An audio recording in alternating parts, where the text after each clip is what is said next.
schön, dass ihr bei meiner Food Lounge wieder mit dabei seid.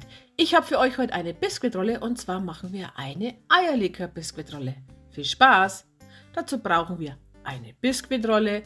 Da benötigt ihr 6 Eiweiß, 6 Eigelbe, dann habe ich hier 90 Gramm Mehl, Type 405, 30 Gramm gemahlene Mandeln, könnt ihr auch weglassen, 120 Gramm Zucker und einen halben Teelöffel Backpulver. Und was hier jetzt noch fehlt, ist eine Prise Salz. Los geht's. Als allererstes geben wir das Eiweiß in eine Schüssel, da kommt die Prise Salz dazu und das wird kurz aufgeschlagen.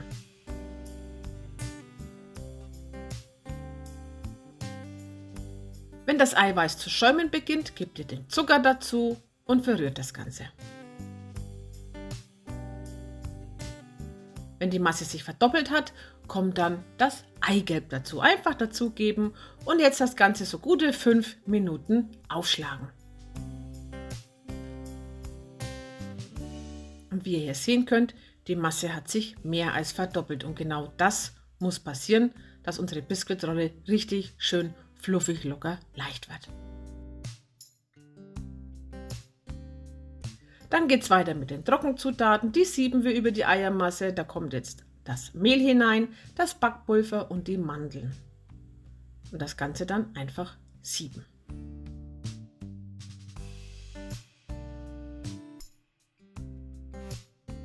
Die Trockenzutaten müsst ihr jetzt vorsichtig unterheben. Das heißt also nicht wie wild da drin rumstochern, denn sonst schlagen wir die ganze Luft wieder raus. Das ist genauso wie beim Biskuitboden. Schön vorsichtig von unten nach oben das Mehl, Backpulver und die Mandeln unterheben. Und so sah es dann aus. Also man sieht, ich habe nicht viel Luft rausgeschlagen, weil meine Masse noch ziemlich hoch ist. Ihr braucht jetzt ein Backblech, da gebt ihr ein Backpapier darauf und da kommt jetzt der ganze Teig hinein. Einfach drauf geben. Übrigens müsst ihr den Ofen auf 170 Grad Ober- und Unterhitze vorheizen. Der Teig wird jetzt gleichmäßig verstrichen am Backblech, auch richtig schön in den Ecken hinein.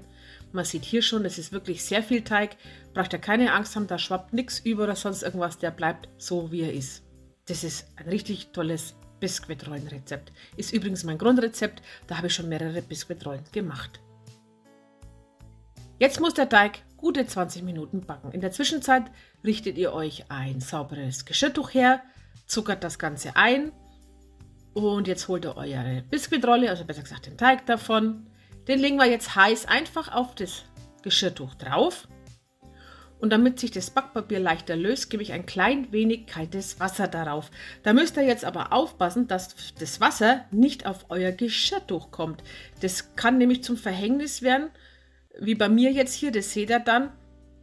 Dieser Teig reißt nämlich normalerweise oben nicht, also der ist schön glatt, aber durch das, dass mein Geschirrtuch hier links sieht man es ein bisschen, da sind Tropfen drauf, nass geworden ist, hat der leider Gottes mit dem Zucker zum Kleben angefangen. Und deswegen seht ihr das jetzt dann, ist ein kleines bisschen eingerissen. Das kommt aber später. Jetzt habe ich das Backpapier gelöst und jetzt wird die Biskuitrolle sofort im heißen Zustand eingerollt. Könnt ihr machen, wie ihr wollt, von unten nach oben, von links nach rechts, von rechts nach links, also je nachdem. Wenn man es halt von unten nach oben macht, da wird es hier schön lang. Ja, währenddessen die Biskuitrolle auskühlt, geht es weiter mit der Eierlikörcreme. Dafür benötigt ihr 4 Blatt weiße Gelatine, ein Päckchen Vanillezucker, 3 Esslöffel Zucker, 250 Gramm Quark, dann habe ich hier 100 Milliliter Eierlikör und 200 Milliliter Sahne. Geht ganz einfach. Die Gelatine vorher einweichen und zwar in kaltes Wasser, so gute 5 Minuten. Dann habe ich hier meinen Quark. Da kommt jetzt der Zucker dazu. Und der Vanillezucker. Und dann wird das Ganze so lange verrührt, bis alle 3 Sachen miteinander verbunden sind.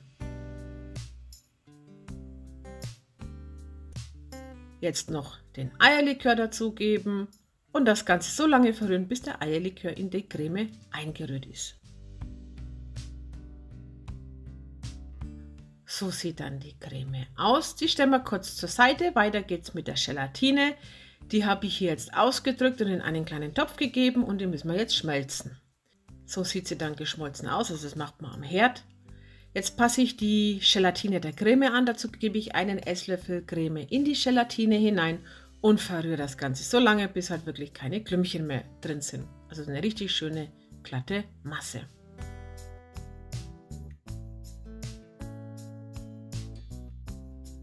Hier ist die restliche Creme und am Rühren gebe ich jetzt die Gelatine damit hinein und verrühre das Ganze so gut 1 Minute, dass halt richtig schön alles verteilt ist. Die darf jetzt so 2-3 Minuten anchillieren. In dieser Zeit habe ich meine Sahne steif geschlagen. Die kommt dann mit zur Creme hinein und dann wird das Ganze nochmal verrührt. Und zwar so lange, bis die Sahne eben in die Creme eingearbeitet worden ist. Wenn euch das mit der Maschine nicht so gefällt, ihr könnt es auch mit der Hand unterheben. Aber ehrlich, das muss nicht sein, das könnt ihr auch einrühren. So, und jetzt ist meine Creme fertig. Hier ist meine Biskuitrolle. Das Tolle an Biskuitrollen ist, die brauchen maximal 1 Stunde, dann ist der Teig ausgekühlt. Jetzt gebe ich hier die komplette Creme darauf und verstreiche sie gleichmäßig. Achtet bitte darauf, dass ihr am Rand so gut 1 cm Platz lässt. Und dann rollt ihr sie ein. Und hier seht ihr jetzt dann, dass meine Rolle kleben geblieben ist. Normal bei diesem Rezept nicht, also das kann ich eigentlich so gut wie versprechen, aber eben, wie ich vorhin gesagt habe, da ist Wasser drauf kommen und mit dem Zucker, das wird ja dann richtig so Zuckerkleber, ist ja leider kleben geblieben. Aber das macht überhaupt nichts aus. Das verdecke ich ja dann mit der Deko. Die Biskuitrolle sollte jetzt 3 Stunden kühlen und ich packe sie immer gerne in Frischhaltefolie, so richtig schön straff, damit sie auch dann richtig schön fest wird. Dann geht es weiter mit der Verzierung. Da habe ich es ganz einfach gemacht und zwar brauchen wir dafür 150 Gramm Puderzucker, 2 bis 3 Esslöffel Eierlikör und dann habe ich hier noch 200 Milliliter Sahne, Vanillezucker, Fondant-Eier und Pistazien. Als allererstes stellen wir die Glasur her, geht ganz einfach. Den Puderzucker bitte sieben und ein bisschen Eierlikör dazugeben und das Ganze dann verrühren, bis alles richtig schön dickflüssig wird.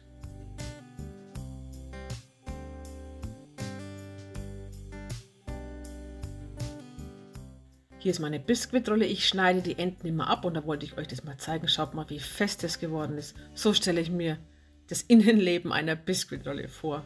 Richtig toll. Jetzt kommt die Eierlikörglasur einfach über die Biskuitrolle darüber.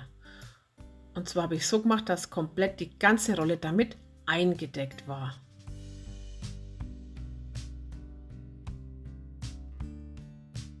Die Sahne habe ich steif geschlagen mit dem Vanillezucker. Die kommt dann in einen Spritzbeutel mit französischer Sterntülle. Dann habe ich so Schlangenlinien gespritzt mit der Sahne. Da kommt dann oben drauf die Pistazie und dann noch die Fondant-Eier. Wer diese Fondant-Eier nicht mag, kann auch irgendwas anderes nehmen. Aber ich fand sie einfach zum Eierlikör so richtig passend. Die werden dann einfach oben drauf gelegt.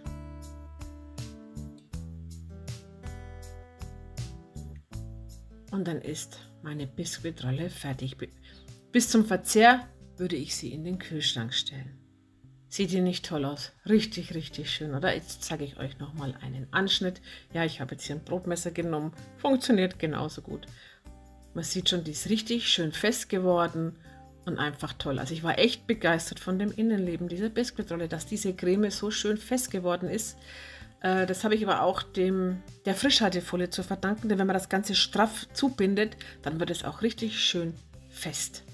Sieht doch toll aus, oder? Ja, das war es dann auch von mir. Ich hoffe, dieses Video hat euch gefallen. Wenn ja, lasst mir einen Daumen nach oben da. Abonniert meinen Kanal und wir sehen uns ganz bald wieder. Dann wünsche ich euch noch einen tollen Tag. Bitte bleibt gesund, passt auf euch auf und bis demnächst. Tschüss.